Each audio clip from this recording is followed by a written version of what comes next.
प्रणाम स्वामी जी। कल के सेशन में बायो एनर्जी की बात हुई, सोलर प्लेक्सस से रिलेटेड प्राणमय शरीर की, और फिर बाद में हमने ओशो के प्रवचन में सुना कि जो प्राणमय शरीर में कितनी ऊर्जा होती है वह अधिकतर हमारी आँखों से प्रकट होती है, कि आँखों में ज़्यादातर नज़र आती है।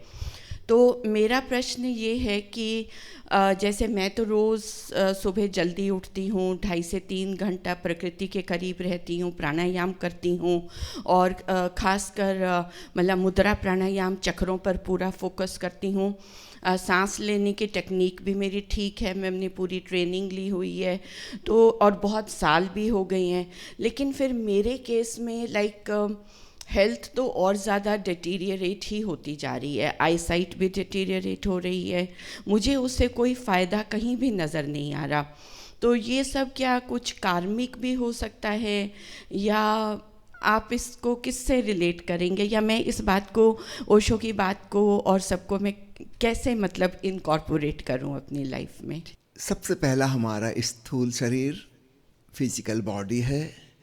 भीतर के जो शरीर हैं उनके प्रभाव बाहर तक आते आते क्रमशः कम से कम और कम होते चले जाते हैं।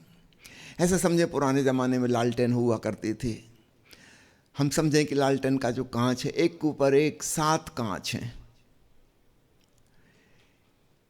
इन कांचों पे धूल और धुआं भी जमा हुआ है, तो भीतर जो ज्योत जलेगी इन 7 से गुजरते गुजरते बाहर तक आते आते बहुत कमी हो जाएगी। ठीक ऐसे ही हमारे भीतर जो चैतन्य की ज्योत जल रही है, बाहर उसका प्रभाव आएगा लेकिन बहुत कम आएगा। और शारीरिक जो बीमारियां हैं, इनके पीछे जो कारण होते हैं उनको समझ लें। कुछ शारीरिक बीमारियां जेनेटिक हैं, पूर्वजों से चली आ रही हैं, वो आपके क्रोमोसोम्स में, डीएनए में समाई हुई हैं। जब वो बीमारी प्रकट नहीं हुई थी तब भी बीज रूप में मौजूद थी। समझो किसी के माता पिता डायबिटिक हैं, तो 90% चांस उनके बच्चों को डायबिटिक होने की है। यदि माता पिता में केवल एक डायबिटिक है तो 50% चांस बच्चों में डायबिटिक होने की है। माना कि डायबिटीज़ प्रकट होगी 35 साल की उम्र में, लेकिन बच्चा जिस दिन जन्मा था उसी दिन यह बात सुनिश्चित थी कि 35 साल बाद डायबिटीज़ होगी। समय लगेगा। तो शरीर की अपनी संरचना, तो कुछ बीमारियां खानदानी चली आ रही हैं, बहुत सी ऑटो इम्यून डिसीज भी इसी प्रकार की हैं। दूसरे प्रकार की बीमारियां एनवायरमेंटल हैं, वातावरण से। समझो कोरोना की बीमारी फैली, एक कीटाणु है जो सांसों में चला गया, जिसकी भी इम्यूनिटी कम है उसे यह बीमारी हो जाएगी। किसी ने अगर सावधानी नहीं बरती है तो इन्फेक्शन की चांस उसकी बढ़ जाएंगी। सारी दुनिया प्रभावित हो गई। अब यहाँ थोड़ा सा फर्क पड़ेगा।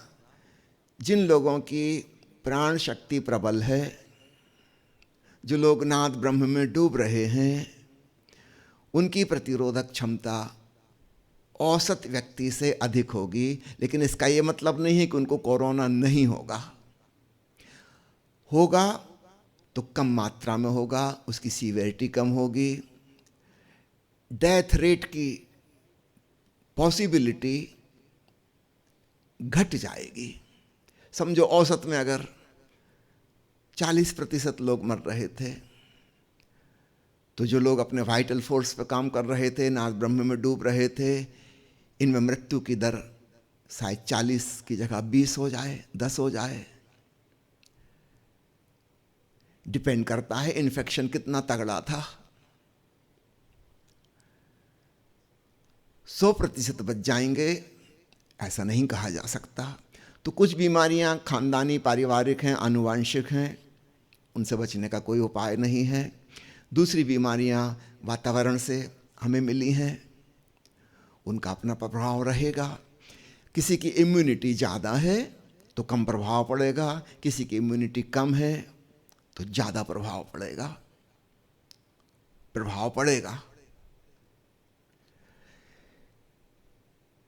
कुछ बीमारियां ना तो पारिवारिक हैं ना एनवायरमेंटल हैं। एक तीसरी कोटि है, उस तरह की बीमारियां हैं नॉन जेनेटिक, नॉन फैमिलियर। उनकी अपनी कहानी है, उनके अपने कारण हैं, अकारण कुछ भी नहीं है, उनके अपने कारण हैं पीछे। वह बीमारी प्रकट होगी। यहां पर हमारी प्राण ऊर्जा जितनी सबल होगी, उस बीमारी का प्रभाव क्रमशः उतना कम होगा। प्रश्नकर्ता की आंखें कई सालों से वर्ष प्रति वर्ष धीरे धीरे कमजोर होती जा रही हैं, दिखाई पड़ना कम होता जा रहा है उनको। आप कह रही हैं कि आप इतना ध्यान करती हैं, प्राणायाम करती हैं, ऊर्जा जागरण करती हैं। अब थोड़ा इस ढंग से सोचिए, अगर आप यह सब ना कर रही होती तो शायद आंखों का डिटोरिएशन और तीव्रता से होता। वह स्लो डाउन हो गया है। बीमारी खत्म नहीं हो सकती। यह स्थूल काया अंततः मृत्यु की तैयारी कर रही है। आंखों की खराबी है तो मेजरमेंट हो जाता है उसका। वास्तव में हमारे शरीर के भीतर के सभी अंग क्रमशः खराब से खराब से खराब होते चले जा रहे हैं। वो तो हम जांच करवाएं कभी तब पता चलता है। 60 साल से ऊपर का कोई भी व्यक्ति अपने ब्रेन की MRI स्कैनिंग कराए, 50% लोगों के मस्तिष्क में एज रिलेटेड एट्रॉफी मिलेगी। मस्तिष्क का काफ़ी कुछ हिस्सा मर चुका, एट्रॉफीड हो चुका, वहाँ ब्लड सप्लाई ही नहीं हो रही। लेकिन हमें कुछ पता नहीं चल रहा उसका। कोई बीमारी प्रकट नहीं हुई है, मगर प्रकट होगी। उसकी अपनी प्रक्रिया है। तो बीमारियों के बहुत से कारण हैं। कुछ एक्सीडेंटल बीमारियां हैं, कुछ दवाइयों के साइड इफेक्ट वाली बीमारियां हैं, कुछ न्यूट्रिशन से संबंधित बीमारियां हैं। बहुत से कारण हैं बीमारियों के। तो शरीर अपने नियम से चलेगा। इसमें आपकी ध्यान की प्रक्रिया थोड़ा सा प्रभाव डालेगी, बहुत ज़्यादा नहीं। शरीर बहुत दूर है आपकी प्राण ऊर्जा से। भीतर की ज्योति आपकी ठीक ठीक प्रज्वलित हो रही है, किंतु उसकी किरणें शरीर तक कम मात्रा में पहुंचेंगी। और ओशो ने जो कहा कि आँखों से सर्वाधिक अभिव्यक्त होती है ऊर्जा, वो अलग बात कही है। इन दोनों बातों में कोई मैचिंग नहीं है। आपको आँख की बीमारी है, जिनको नहीं है उनको भी होने की संभावना है। उम्र बढ़ेगी, धीरे धीरे मोतियाबिंद हो जाएगा, कैटरेक्ट हो जाएगा, किसी को ग्लूकोमा हो जाएगा, किसी का रेटिना डिटैचमेंट हो जाएगा। आँख की बहुत सारी बीमारियां हैं। और विजन तो लगातार कम होता ही जाएगा। आप हर साल में टेस्ट कराइए, आप पाएंगे हर बार नंबर बढ़ता चला जा रहा है। भले ही अभी आपको प्रैक्टिकल मुश्किल शुरू नहीं हुई, दूर का भी आप देख ले रहे हैं, पास का भी काम चल जा रहा है, लेकिन आंखें तो धीरे धीरे कमजोर हो रही हैं। और यही स्थिति भीतर के सारे अंगों की है। हर 5 साल के बाद अपने आप liver function test, kidney function test कराइए, हार्ट की एफिशिएंसी चेक कराइए, आप पाएंगे 5 साल में डिटेरियोरेशन हो गया। चूंकि आँखों का रोज़मर्रा में बहुत ज़्यादा उपयोग है, इसलिए आँखों का डिटेरियोरेशन से हम बहुत ज़्यादा प्रभावित होते हैं, हमारी जीवनचर्या को प्रभावित कर देता है। भीतर के अंगों का हमको पता नहीं। जब किडनी 10% काम करेगी, तब डॉक्टर कहेंगे कि अब आपको डायलिसिस की ज़रूरत है। उसके पहले तक आपको कुछ पता नहीं चलने वाला।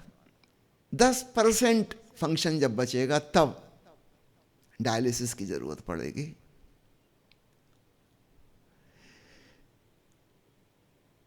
हार्ट की पंपिंग कैपेसिटी जब 30-35% हो जाएगी, तब आपको लगेगा कि चलने में सांस फूल रही है। इसके पहले तक काम चल रहा था, हमको कुछ पता नहीं चला। लेकिन भीतर तो बीमारियां बढ़ रही हैं, शरीर मृत्यु की तैयारी कर रहा है। इस बात को खूब अच्छे से समझ लीजिए। तो भीतर हम कितना ही ध्यानस्थ हों, आत्मरमण की अवस्था में जिए, शरीर तो अपने नियम से चलेगा, उसके नियमों में कोई व्यवधान नहीं पड़ सकता। हाँ, हमारा पॉजिटिव एटीट्यूड, हमारा स्वीकार भाव, हमारा साक्षी भाव शरीर की इन तकलीफों के बीच में भी अप्रभावित हुए रह सकता है। ये दूसरी बात है। बीमारियां तो आएंगी, जैसे सबको आती हैं वैसे ही आएंगी, उनका अपना नियम है, उनका अपना कार्य कारण है पीछे, कॉज एंड इफेक्ट, उसमें तो कोई व्यवधान नहीं पड़ सकता। हाँ, फर्क कहाँ पड़ेगा? हम साक्षी भाव से चीज़ों को देख पाएंगे और स्वीकार भी कर पाएंगे, तब हम शांत रह सकेंगे, इससे कोई उत्तेजना नहीं होगी। ध्यान से ये परिणाम होगा। तो आपने जो अनुमान लगाया है, जो एक्सपेक्ट किया है, वह उचित नहीं है। और ओशो ने जो कहा है आँखों से अभिव्यक्त होती है ऊर्जा, वो एक अलग बात है। शरीर के अन्य अंगों की तुलना में ओशो ने कहा कि आँखें सबसे ज़्यादा जीवंत हैं, most alive, more expressive than any other organs of the body. ये बिल्कुल अलग बात है।